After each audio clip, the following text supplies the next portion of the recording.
what's good? So I went to my local record store, and while I didn't get any vinyls, I did get the Benny the Butcher album, Burden of Proof. I was looking for, let me tell you the story. I was looking for Azalea Banks, Lil Kim, and Westside Gunn. I got the Lil Kim album, which I'm gonna unbox.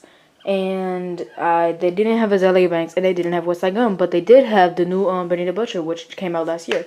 And so I'm like, I never really heard a lot of it, but Westside Gunn is like one of my favorite rappers.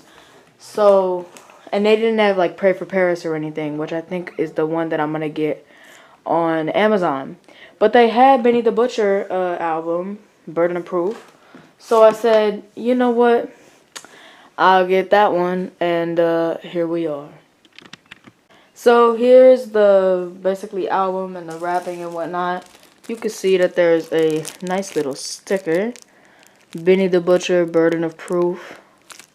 I really like the Griselda Records label and their design and whatnot. You can see the songs. They do have a feature with Westside Gunn, which is really why I got the album to see it. But here it is. Got a picture of him, BSF. You got the BSF kind of chain and whatnot or something like that. I don't know, but that's it. Yeah, that's it, and that's the album. I hope you like the unboxing, and comment down below what songs you recommend me to listen to in this album. Peace.